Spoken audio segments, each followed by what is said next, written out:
الحمد لله نحمده ونستعينه ونستغفره ونؤمن به ونتوكل عليه ونعوذ بالله من شرور أنفسنا ومن سيئات أعمالنا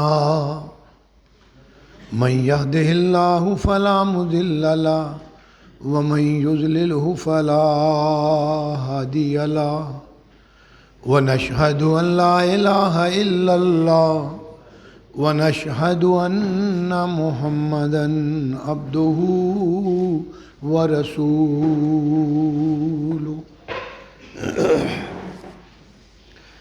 أما بعد فأعوذ بالله من الشيطان الرجيم بسم الله الرحمن الرحيم يا أيها الذين آمنوا هل أدلكم على تجارة تنجيكم من عذاب أليم تؤمنون بالله ورسوله وتجاهدون في سبيل الله بأموالكم وأنفسكم ذلكم خير لكم إن كنتم تعلمون يغفر لكم ذنوبكم ويدخلكم جنات تجري من تحتها الأنهار ومساكن طيبة في جنات عدن ذلك الفوز العظيم وأخرى تحبونها نصر من الله وفتح قريب وبشر المؤمنين آمنت بالله صدق الله العظيم وصدق رسوله النبي الكريم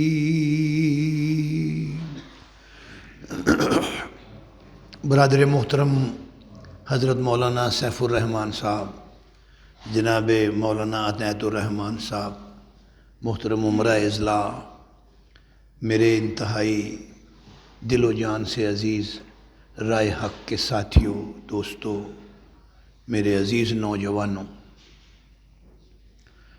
یہ بڑا قیمتی لمحہ ہے جو اللہ نے آپ کو عطا فرمایا ہے۔ یہ خاص اس کی نعمت ہے، یہ اس کی رحمت ہے۔ ہم اللہ کا دین سیکھنے کے لیے، سمجھنے کے لیے اپنے اپنے گھروں سے نکل کر یہاں پر آئے ہیں۔ یہ اللہ کے دین کے سیکھنے کی آرزو، جستجو، بڑی مقدس جستجو ہے۔ ایک روایت میں نے پڑھی کہ جب حضرت بلال رضی اللہ تعالیٰ کو حضرت ابو بکر صدیق رضی اللہ تعالیٰ خرید کر اپنے گھر میں لے آئے تو پہلا کام یہ کیا کہ ان کو لکھنا پڑھنا سکھانا شروع کیا۔ تو وہ حروف ابجد الف بے کی مشق کر رہے تھے، تختی لکھ رہے تھے۔ ایک دن سیدنا ابو بکر صدیق رضی اللہ تعالیٰ آئے تو بلال سیاہی کے ساتھ لکھنے کی مشق کر رہے تھے اور ان کے ہاتھ اس سیاہی سے لتھڑے ہوئے تھے۔ سیدنا ابو بکر صدیق رضی اللہ تعالیٰ نے انہیں گلے لگایا اور ان کے ہاتھوں کو چوم لیا۔ حضرت بلال رضی اللہ تعالیٰ تڑپ اٹھے کہ آپ نے میرے گندے ہاتھ چومے ہیں۔ تو یہ سیدنا ابو بکر صدیق رضی اللہ تعالیٰ کی روایت ہے کہ فرمایا میں نے اللہ کے نبی سے سنا ہے کہ طالب علم جب علم کی جد و جہد اور کوشش کرتا ہے تو یہ اس کی کوشش اور جد و جہد شہید کے خون سے بھی افضل ہے۔ اس لیے کہ یہ جو شہادت ہے نا، یہ شہادت اپنی جگہ پہ ایک بہت بڑا عمل ہے اور اللہ کے لیے گواہی ہے کہ بندہ اللہ کے لیے جان دے دیتا ہے۔ لیکن علم دین سیکھنا اس بات کی پہلی سیڑھی ہے کہ اللہ کے دین کا علم حاصل کر کے میں اس پہ کھڑا رہوں گا اور میں اس پہ پہرا دوں گا،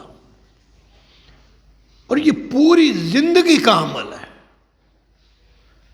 مولانا مودودی رحمۃ اللہ علیہ نے بھی اسلامی ریاست اپنی کتاب کے اندر ایک بہت خوبصورت اس پہ اشارہ کیا ہے کہ شہادت ایک بہت بڑا عمل ہے اور اس کا بڑا درجہ ہے، لیکن پوری زندگی ایک چیز کو درست سمجھنا اور پھر اس پہ کھڑا رہنا اور تمام مشکلات اور تمام مخالفتیں اور تمام جانی اور مدلی قربانیاں اس راستے میں دے دینا، یہ اس سے بہت بڑا عمل ہے، اس سے بھی بہت بڑا عمل ہے۔ اس سے آپ اندازہ لگا لیں کہ آپ کس اس وقت پروسیس میں ہیں، آپ کس ایک عمل کے اندر سے گزر رہے ہیں۔ اعمال کا یہ شعور ہماری اندرونی کیفیت کو تبدیل کر دیتا ہے، اسی لیے اللہ پاک نے ہماری نیتوں کے اوپر اعمال کے وزن کا اور ان کے نتائج کا دار و مدار رکھا۔ انما الاعمال بالنیات۔ آپ کا مقصد محض شہر لاہور کو دیکھنا، ادھر ادھر آنا، دوستوں سے ملنا، چلے مرکز بھی شہر ہو جائے گی، مرکز بھی ہم پہنچ جائیں گے ہیں جی، اور وہاں کچھ تقریریں شکریریں بھی سن لیں گے۔ نوعیت بدل جاتی ہے، کیفیت بدل جاتی ہے۔ میں تو تیری خاطر جا رہا ہوں۔ جب میرے نبی سے تیرا پہلا مطالبہ یہ تھا کہ اقرا بسم ربک الذی خلق، پڑھو پڑھو، تو میں تو پڑھا ہی نہیں، میں نے تو کچھ بھی نہیں پڑھا۔ میرا باپ مسلمان، میں بھی مسلمان، میرا دادا مسلمان، میں بھی مسلمان۔ اسی لیے آج مسلمان جو ہے وہ سب سے نرم چارہ بن گیا ہے شیطان کی کارستانیوں کا، کہ اس کو اپنے دین کا پتہ ہی نہیں۔ جو بھی کوئی نعرہ لگا دے اس کا شکار ہو جاتا ہے، اس کو دین کا علم ہی نہیں۔ جب علم ہو تو آدمی چوکنا ہوتا ہے۔ آپ کے پاس علم ہے کہ یہ پودا جو ہے یہ شہتوت کا ہے، اور اگر کوئی آپ کو کہے کہ یہ پودا آم کا ہے تو آپ اس کے دھوکے کا شکار نہیں ہوں گے۔ یہ سارے دھوکے جو ہیں اسی بنیاد پہ ہیں، اور علم کا سب سے واحد اور بنیادی منبع قرآن مجید ہے۔ اقرا بسم ربک الذی خلق۔ اللہ کے نبی نے صرف قرآن پڑھا ہے، کوئی دوسری کتاب نہیں۔ دنیا کی پہلی یونیورسٹی ہے صحاب صفہ کا چبوترا، اس پہ قرآن، اسی سے سب انجینئر، سائنسدان، طبیب، ماہر نفسیات سب اسی سے پیدا ہوئے ہیں۔ دنیا کے بڑے بڑے کمانڈر اسی سے پیدا۔ اس لیے میرے عزیزو تھوڑا وقت باقی رہ گیا ہے، اپنے من میں ڈوب کر پا جا سراغ زندگی، اس میں ڈوب جائیں، کوئی لمحہ ضائع نہ کریں، کتابیں پکڑیں، مسجد میں بیٹھیں، باتیں پھر بھی ہوتی رہیں گی، ملاقاتیں پھر بھی ہوتی رہیں گی۔ قرآن مجید فرقان حمید ایک ایک آیت، ایک ایک لفظ انسانوں کے لیے رہنمائی اور ہدایت ہے۔ اور یہ جو سورہ صف اور اس طرح کی جتنی یہ آپ کو آخری صورتیں 5ویں جلد کے اندر ملتی ہیں، یہ مدنی صورتیں ہیں، اور مدنی صورتوں کے اندر آپ دیکھیں گے کہ اللہ تبارک تعالیٰ نے اپنا تعارف کروایا ہے۔ سبح للہ، کہیں یسبح للہ، اکثر صورتیں یہیں سے شروع ہوتی ہیں۔ سورہ الحدید سے دیکھ لیں، آگے سورہ مجادلہ، سورہ جتنی بھی صورتیں یہ آگے ترتیب سے آ رہی ہیں۔ اور تعارف کن کو کروایا ہے؟ ایک چھوٹی سی ریاست وجود میں آ گئی ہے نبی اکرم صلی اللہ علیہ وسلم کی قیادت میں، اس میں مہاجرین ہیں اور اس میں انصار ہیں، چھوٹا سا گروہ ہے، چاروں طرف کی دنیا مخالف ہے، دشمن ہے۔ پھر اس چھوٹی سی ریاست کے اندر سازشیں بہت ہیں، جگہ جگہ ڈائنامیٹ لگے ہوئے ہیں، جگہ جگہ بارودی سرنگیں ہیں۔ یہود کی سازشیں اپنے عروج پہ ہیں۔ عبداللہ بن ابی جیسے لوگ جو انصار ہی کے رشتہ دار تھے، بہت سازشیں ہو رہی ہیں۔ اور پھر جہاں جو مسلمان ہو رہا ہے اس کو ادھیڑا جا رہا ہے، اس کو کھدیڑا جا رہا ہے، اس پہ ظلم ہو رہے ہیں۔ اور چونکہ آپ نے ہجرت کی ہے، وہ سب ہجرت کر کے وہاں آ رہے ہیں۔ تو مہاجرین کا بھی بہت بڑا دباؤ ہے، بہت بڑا دباؤ ہے۔ ایسے حالات کے اندر اللہ تبارک تعالیٰ نے اپنا تعارف کروایا ہے اور بنیادی ایمانیات کو مضبوط کیا ہے۔ للہ ما فی السماوات والارض واللہ علی کل شیء قدیر وہو بکل شیء علیم لہ ملک السماوات والارض۔ یہ جملے آپ کو کثرت سے ملے۔ یہ دنیا میری ہے، ہر چیز میری تعریف اور توصیف بیان کر رہی ہے، یہ دنیا میری ہے۔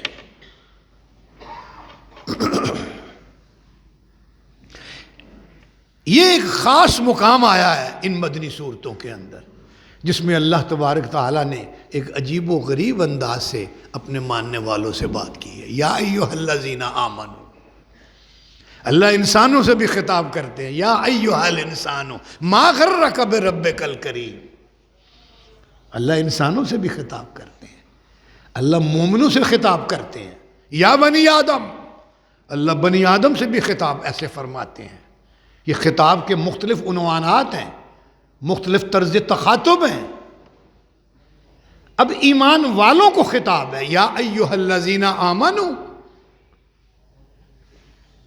آؤ میرے بندو، میں نے ایک عمل تمہارے لیے بڑا خوشنما بنا دیا ہے، اور وہ تجارت ہے، وہ لین دین ہے، وہ سودا کاری ہے، اس کے ساتھ زندگی کی ضرورتیں متعلق ہیں، اس کے ساتھ آسائشیں متعلق ہیں، اس کے ساتھ نفع اور نقصان کا تصور ہے۔ تجارت کی ایک ایسی اصطلاح ہے جو اول روز سے انسان کے ساتھ منسلک ہے، اور دل اس کے ساتھ جڑتا ہے، دماغ اس کے ساتھ جڑتا ہے، صلاحیتیں اس کے اندر جو ہیں وہ کھپتی ہیں انسان کی، دن رات ایک کر دیتا ہے اس کے اندر انسان۔ اور اس کا منتہائے مقصود کیا ہوتا ہے، اس کی منزل کیا ہوتی ہے کہ مجھے اس سے نفع آئے، مجھے اس سے نفع آئے۔ پھر اس میں وہ جان لگاتا ہے اور مال لگاتا ہے، جتنے بھی اس کے پاس زور بازو ہے، بیٹے ہیں، بیٹوں کو لگاتا ہے، اس کے اندر وہ پوری طرح فوکس کرتا ہے، متعین کرتا ہے اپنے آپ کو۔ اسی لیے اس تجارت کے عمل کو، اور یہ تو عربوں کی گھٹی میں پڑی ہوئی تھی، عرب تھے ہی دنیا کے بہت بڑے تاجر، ان کا بچہ جب جوان ہوتا تھا تو تاجر۔ اس لیے نبی اکرم صلی اللہ علیہ وسلم اپنے چچا کے ساتھ ضد کر کے بھی گئے کہ میں بھی دیکھنا چاہتا ہوں کہ یہ کیا ہے۔ اور اسی تجارت کے عمل نے پھر اسلام کو بہت ترقی دی اور وہ پوری دنیا کے اندر پھیلے۔ لیکن ان آیات کے اندر اللہ رب العزت نے مومنوں کو ایک تجارت کا مغز عطا فرمایا ہے، سعی اور جہد کی کا ایک رخ عطا فرمایا ہے۔ ہل ادلکم علی تجارہ تنجیکم من عذاب علیم۔ یہ دنیاوی مال و متاع اور دنیاوی نفع جو ہے یہ تو ایک آئٹم ہے نا، لیکن کیا تمہیں میں ایسا راستہ نہ بتا دوں کہ نفع بھی آئے اور وہ نفع ایسا آئے کہ تمہیں دردناک عذاب سے اللہ نجات عطا فرما دے۔ اب یہ دردناک عذاب کیا ہے؟ بہت زیادہ تفصیل کا اس کا وقت نہیں ہے، لیکن اگر آپ بنی اسرائیل کے حالات دیکھیں تو جو زمانے کے حالات بنے ہوئے ہوتے ہیں، جو حکومتوں کی پالیسیاں بنی ہوئی ہوتی ہیں، اس سے جو نتائج لوگوں پہ مرتب ہو رہے ہوتے ہیں، در حقیقت وہ عذاب علیم ہوتا ہے۔ انفرادی دائرے کے اندر تو چھوٹی موٹی تکلیفیں انسان کو آتی رہتی ہیں۔ اسی لیے اللہ نے سورہ بقرہ کے اندر جب بنی اسرائیل کو مخاطب فرمایا اور ان کے اوپر اپنے انعامات گنوائے جب انہیں بچھڑے کو معبود بنا لیا۔ حضرت موسیٰ علیہ السلام جب کوہ طور پہ چلے گئے، وَإِذْ وَعَدْنَا مُوسَىٰ 40 لَيْلَةً ثُمَّ اتَّخَذْتُمُ الْعِجْلَ، تو ان کو گنوائی ہیں نا چیزیں اس سے پہلے کہ ہم نے تمہیں فرعون کے عذاب سے نجات عطا فرمائی، فرعون کے عذاب سے۔ اور وہ عذاب کیا تھا؟ یسومونکم سوء العذاب یذبحون ابناءکم ویستحیون نساءکم وفی ذالکم بلاء من ربکم عظیم۔ یہ ہے زبردست عذاب۔ میں نے یہ مثال اس لیے دی ہے کہ آج جتنے میرے اور آپ کے مسائل ہیں، حکومتوں کی پالیسیوں کے مسائل ہیں، ڈاکے عام ہو گئی ہیں، چوریاں عام ہو گئی ہیں، بدعنوانی عام ہو گئی ہے، کرپشن عام ہو گئی ہے، قتل کوئی پکڑنے والا نہیں، ڈاکے کوئی پکڑنے والا نہیں ہے۔ پھر جس کو چاہو اٹھا لو، جس کو چاہو غائب کر دو، جس کو چاہو زیر حراست گولی سے اڑا دو اور دہشت گردی کا مقابلہ بنا کے اس کو ٹھپ کر دو۔ انفرادی دائرے بھی ہیں اور اجتماعی دائرے بھی ہیں۔ یہ جو ماحول تمہارے اوپر اس وقت مسلط ہے،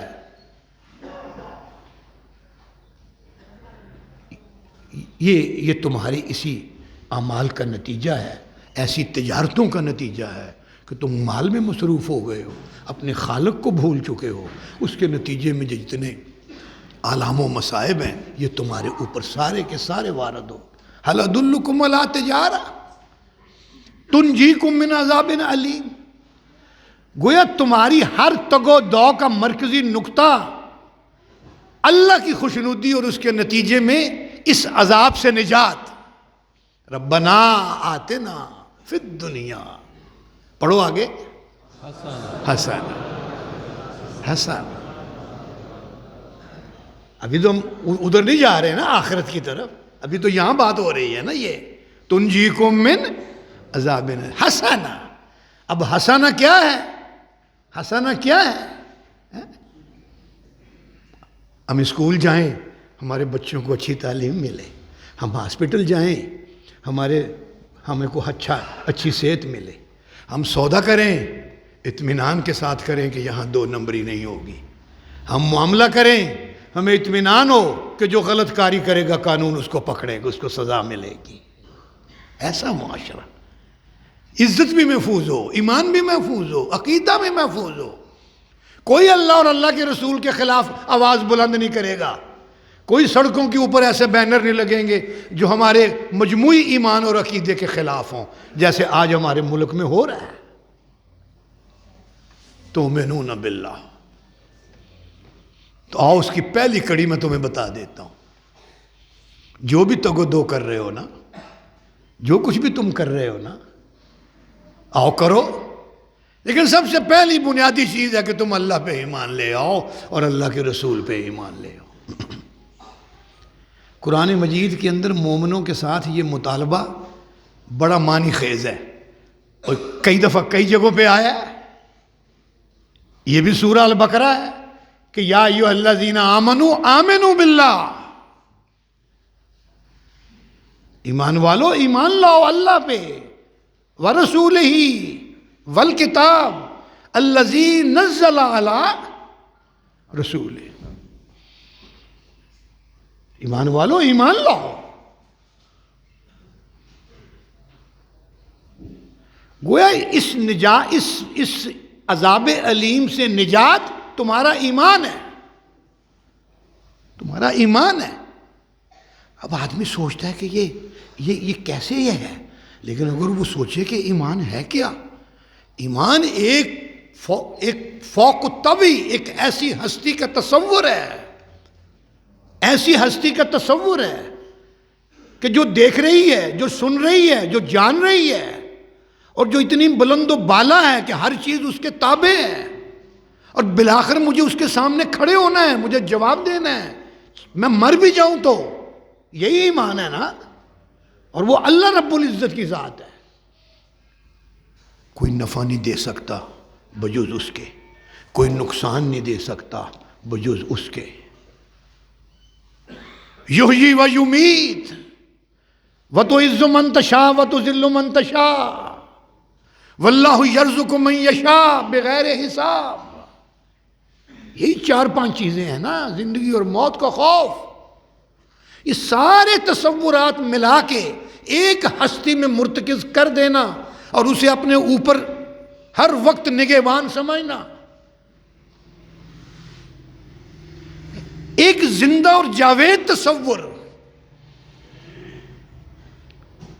رمضان کے اندر اس کا تھوڑا سا مشاہدہ ہوتا ہے۔ میں اپنے کمرے کے اندر ہوں، شدید پیاس لگی ہوئی ہے، شدید بھوک لگی ہوئی ہے، میں فریج کھولتا ہوں، اس کے اندر شربت پڑا ہوا ہے، اس کے اندر دودھ پڑا ہوا ہے، اس کے اندر بڑا زبردست گوشت بھی پڑا ہوا ہے۔ میرے ہاتھ بڑھتے ہیں، رک جاتے ہیں،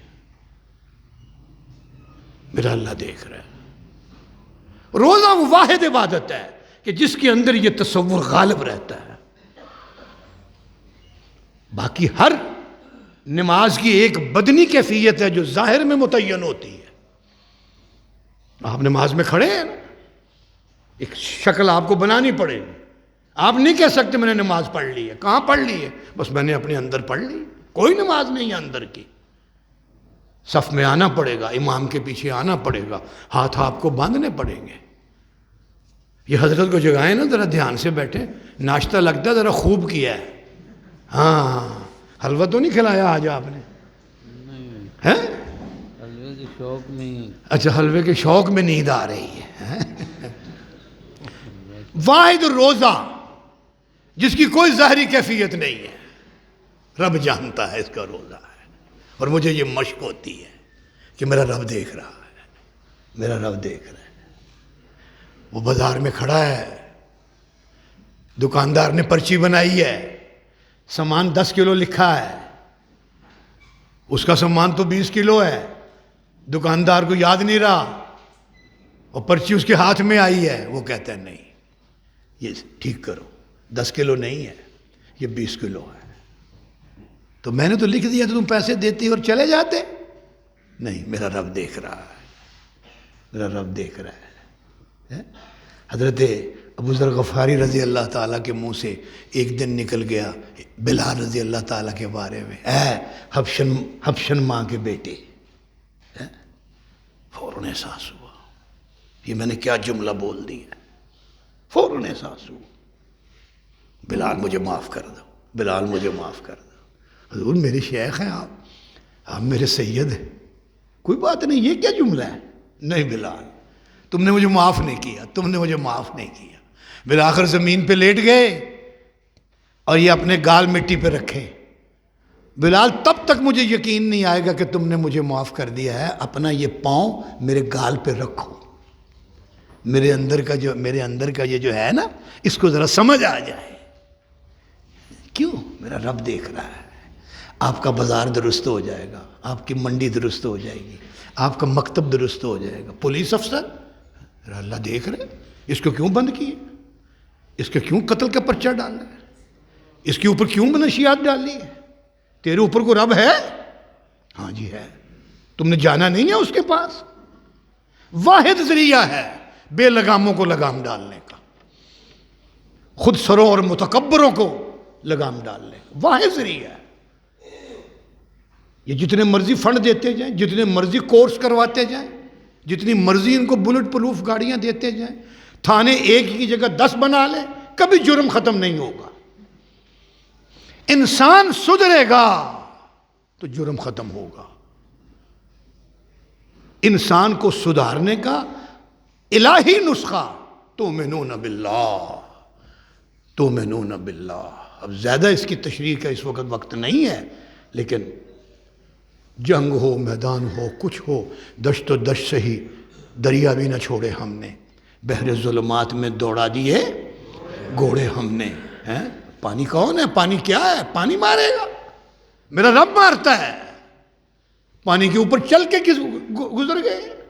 حضرت عقبہ بن نافع جنگل کے کنارے کھڑے، کہا جاتا ہے کہ جی آگے راستہ نہیں ہے، لمبا کئی میلوں کا چکر کاٹنا پڑے گا، لشکر نبوی ہے، حضور صلی اللہ علیہ وسلم نے لشکر بھیجا ہے۔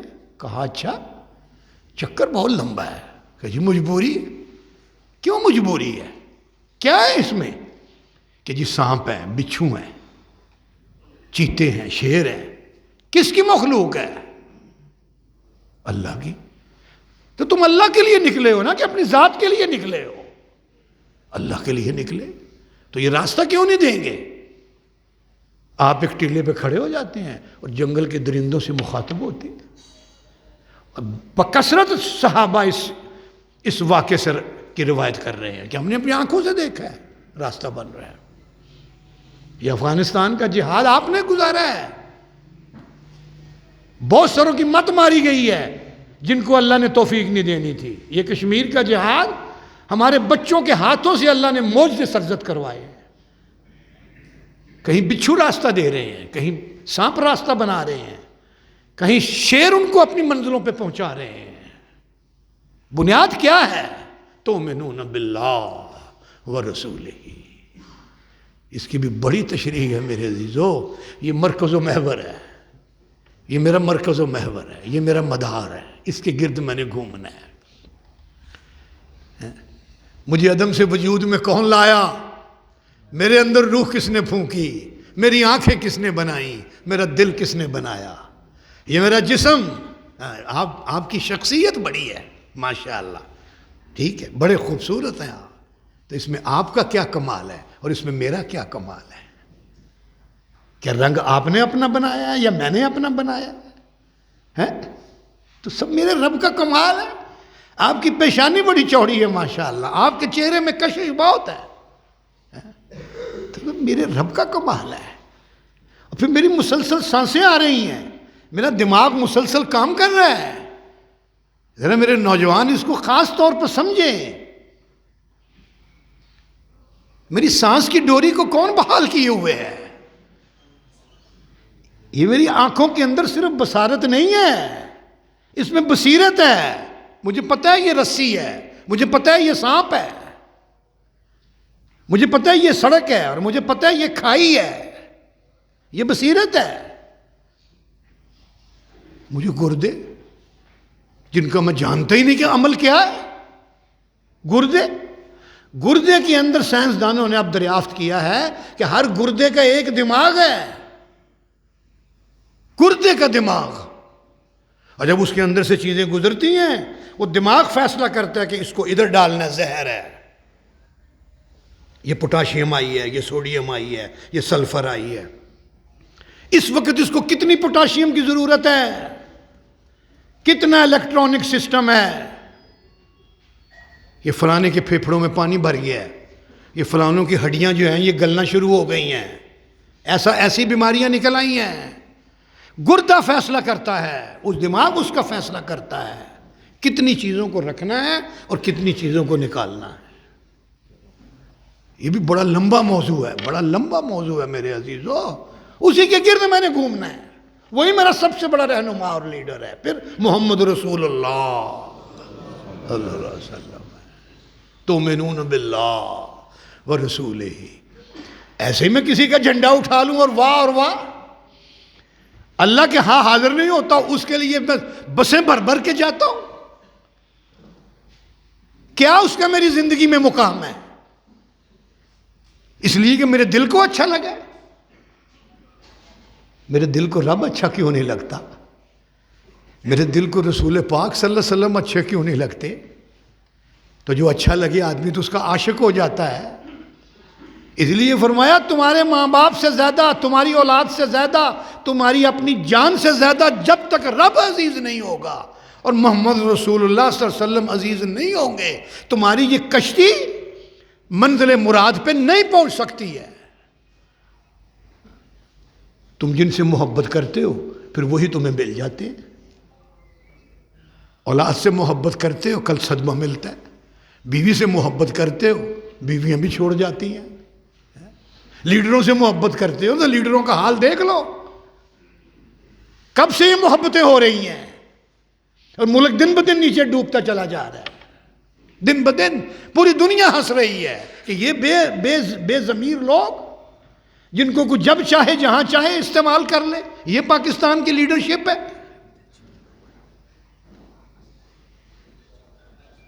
تؤمنون باللہ ورسولہ وتجاہدون فی سبیل اللہ۔ میرے ہو نا تو پھر میرا کام کرو، پھر میری پارٹی بنو۔ بڑی سیدھی سی بات ہے۔ یہ تجاہدون کیا ہے؟ جہد سے ہے۔ وہ مجاہدہ کرتے ہیں، جہد کرتے ہیں، محنت کرتے ہیں۔ میں فلانی جماعت کا کارکن ہوں، پڑھا رہنے دیں، میں فلانی جماعت کا کارکن ہوں، وہ جماعت کے لیے دن رات ایک کر دیتا ہے۔ اس کو پارٹی کے جھنڈے میں لپیٹا جائے، اس کی قبر کے اوپر بھی اس کی پارٹی کا جھنڈا لگا دیا جائے، یہ اس کی وفاداری ہوتی ہے۔ تو تم اگر میرے ہو نا تو پھر میرے ساتھ وفاداری کرو۔ اور میرے ساتھ وفاداری کیا ہے کہ میں دنیا کا مالک ہوں، میں نے دنیا کو چلانے کے لیے نظام دیا ہے، میں نے نظام چلانے کے لیے لیڈر دیا ہے۔ میرے نظام کو چلاؤ، میرے لیڈر کو چلاؤ، میرے لیڈر کا جھنڈا اٹھاؤ۔ کون سا لیڈر ہے جس کے بارے میں وہاں سے سند آئی ہے کہ یہ لیڈر ہے سوائے محمد رسول اللہ کے؟ کوئی ہے لیڈر ایسا؟ اس کا جھنڈا نہیں اٹھاتے ہو؟ ہاں وہ تو ہے ہی ہے، نہیں جھنڈا شرابیوں کا اٹھاتے ہو، جھنڈا زانیوں کا اٹھاتے ہو، جھنڈا دنیا داروں کا اٹھاتے ہو، اپنا سب کچھ اس میں کھپا دیتے ہو۔ یہ ہے تجاہدون۔ کس طرح بحثیں کرتے ہیں لوگ، کس طرح لڑائیاں کرتے ہیں ایک دوسرے سے، کس طرح مورچے بناتے ہیں، اور کس طرح پھر ایک گھر گھر جا کے کمپین کرتے ہیں۔ یہ اگر کمپین اور یہ مجاہدہ اور یہ مورچہ اگر جائز ہے تو وہ صرف اللہ اور اللہ کے رسول کے لیے جائز ہے۔ سوئی کے نکے کے برابر بھی ان کا زندگی میں کچھ نہیں ہے۔ دریا اس کے، سمندر اس کے، پہاڑ اس کے، برفیں وہ بسا رہا ہے، نالے وہ چلا رہا ہے، سبزیاں وہ اگا رہا ہے، پھل وہ دے رہا ہے۔ تو آپ کسی ایسے ملازم کو برداشت کرتے ہو کہ جو تنخواہ آپ سے لے اور گیت کسی اور کے جا کے گائے؟ تجاہدون فی سبیل اللہ۔ فی سبیل ہر اس کام کو کہتے ہیں جو اللہ کی مرضی کے مطابق، اللہ کی مرضی والا راستہ۔ بے اموالکم و انفسکم، اس میں اپنے مال بھی لگاؤ اور اس میں اپنی جانیں بھی لگاؤ۔ مال تو میرا ہے نا۔ جب تم ماں کے پیٹ سے باہر آئے تھے تو کتنی بوریاں نوٹوں کی لے کے آئے تھے؟ یہ تو سب کچھ میرا ہے۔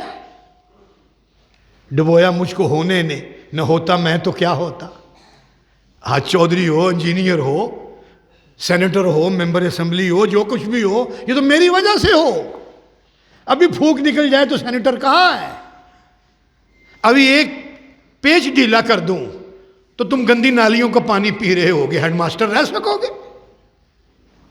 وزیر رہ سکو گے؟ اس میں مال لگاؤ۔ تمہارا مال لگانا اس بات کی علامت ہے کہ یہ تم سمجھتے ہو کہ مال میرا ہے۔ تمہارا وقت لگانا اس بات کی علامت ہے کہ تم اس وقت کو میری امانت سمجھتے ہو۔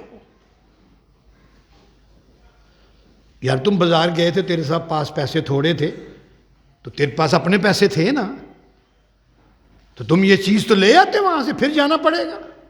کتنا غصہ آتا ہے اس کے اوپر کہ ملازم تم میرے ہو، تیرے پاس پیسے تھے، مجھ سے اور لے لیتے آ کے تم پیسے۔ بے اموالکم و انفسکم۔ اب یہ اپنی جگہ پہ ایک موضوع ہے، بے شمار آیات ہیں جو جان و مال کے اس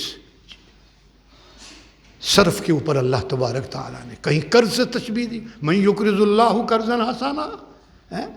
جیسے ہم بچے کو چیز دیتے ہیں پھر بچے سے توتلی زبان میں مانگتے ہیں، کتنا پیارا انداز اختیار کیا ہے بھی اس کا، ہم بھی اس کے، ایک ایک ساتھ اس کی، اور پھر وہ فرما رہا ہے کہ میرے راستے میں خرچ کرو، میرے راستے میں خرچ کرو، میں تمہیں کئی گنا بڑھا کر جو ہے وہ واپس کر دوں گا۔ من یقرض اللہ، اللہ قرض مانگتا ہے۔ بے شمار آپ کے سامنے واقعات یاد آ گئے ہوں گے صحابہ کے، جس میں حضرت ابو دردہ والا واقعہ، جس نے پورا باغ اللہ کو قرض دے دیا۔ من یقرض اللہ قرضا حسنا، اپنا مال یہاں صدقات واجبہ بھی مراد ہیں، لیکن خالص مال اللہ کے راستے میں لگانا، جیسے صحابہ کرام رضوان اللہ اجمعین نے لگایا۔ صحابہ کرام کی عظمت کا جو سب سے بڑا سبب ہے اور اللہ ان سے راضی ہو گیا، انہوں نے ان آیات کے اوپر صحیح عمل کر کے دکھایا۔ حضرت ابوبکر صدیق کا اثار لے آئے، سیدنا عثمان غنی کا لے آئے، حضرت عمر کا لے آئے، سب کا اثار لے آئے، سارے صحابہ کا اس میں اثار لے آئے، اور مال و جان کی قربانیاں، ایسی قربانیاں کہ قیامت تک کے لیے انسان اس کا کوئی مثل پیش نہیں کر سکے گا۔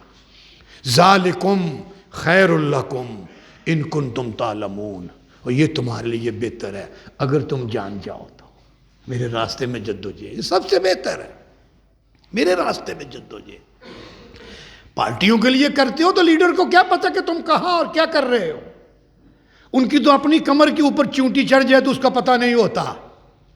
آؤ عقل مند بنو، میرے راستے میں جدوجہد کرو، مجھے پتھر کے اندر کیڑے کی حرکت کا پتہ ہے،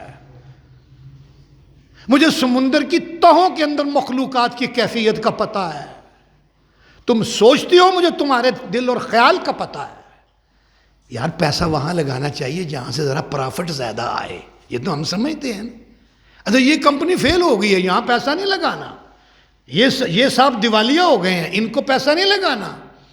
تو اتنے بیوقوف ہو گئے ہو کہ ان لوگوں کے پیچھے اپنی زندگیاں لگا رہے ہو کہ جن کو زندگی کا خود شعور نہیں ہے۔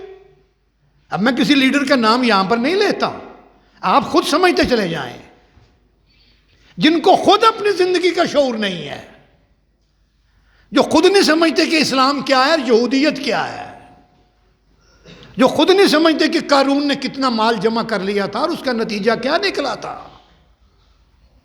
تم ان کے پیچھے لگے ہوئے ہو۔ تم اللہ کے دین کے سپاہی بنو۔ ذالکم خیر لکم ان کنتم تعلمون یغفر لکم ذنوبکم، اللہ پھر تمہارے گناہ معاف کر دے گا۔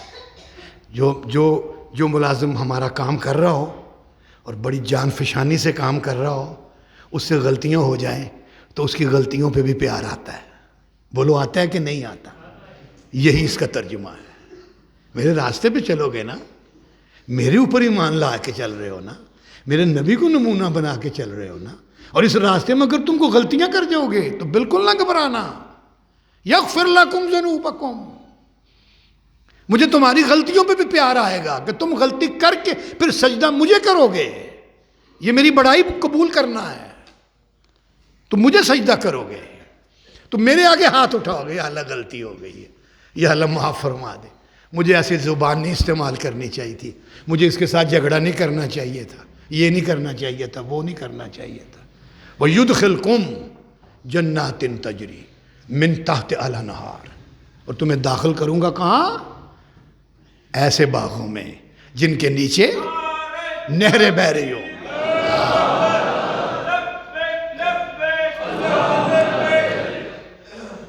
بس یہاں ایک نقطہ سمجھ لیں، وقاص جعفری بھائی آ گئے ہیں، اور یہ جماعت کے کارکنوں کے لیے اور اللہ کے دین کا کام کرنے والوں کے لیے نقطہ بہت ضروری ہے۔ قرآن مجید کی جو زمانی ترتیب ہے قرآن کو سمجھنے کے لیے وہ بھی ضروری ہے، اور جو نزولی ترتیب ہے اور جس طرح سے یہ آیات فٹ کی گئی ہیں اس کے پیچھے بھی میرے اللہ کی رہنمائی شامل ہے۔ تؤمنون باللہ ورسولہ وتجاہدون فی سبیل اللہ باموالکم وانفسکم، یہ 5 نکاتی پروگرام ہے۔ نتیجہ کیا نکلے گا؟ یدخلکم جنات تجری من تحتہا الانہار۔ آپ معراج پہ گئے، واقعہ جانتے ہیں آپ، اور کسی کے قدموں کی چاپ سنائی دی۔ جبریل میرے علاوہ بھی آج کوئی یہاں مہمان ہے؟ ہاں حضور، آپ کے غلام بلال کو بھی آج جنتوں کی سیر کروائی جا رہی ہے۔ اسی سفر میں آپ تھوڑا سا آگے گئے، بڑا خوبصورت محل۔ بلال کس کا محل ہے؟ یہ آپ کے دوست سیدنا عمر رضی اللہ تعالیٰ کا محل ہے۔ یہ جو اگلی آیت ہے نا، وَمَسَاكِنَ طَيِّبَةً فِي جَنَّاتِ عَدْنٍ ذَلِكَ الْفَوْزُ الْعَظِيمُ، تم میرے بندے بن کے چلو گے نا دنیا میں. ذرا غور کیجئے گا، میں بات کو ختم کرنے لگا ہوں. یہ خود ایک تقریر ہے بہت بڑی. تم میرے بندے بن کے چلو گے نا، میرے بندے، میں اوپر رب، تم میرے بندوں کے اوپر بندگی کے دائرے میں ان کے اوپر ایک سرپرست. تمہارے سارے اخلاق میرے اخلاق کا پرتو عکس، تمہارے سارے معاملات میری ہدایت کے مطابق، تمہاری ساری پالیسیاں جیسے صحابہ رضوان اللہ اجمعین نے اختیار کی. میں ان سے راضی ہو گیا اور وہ مجھ سے راضی ہو گئے. تم زمین کے اوپر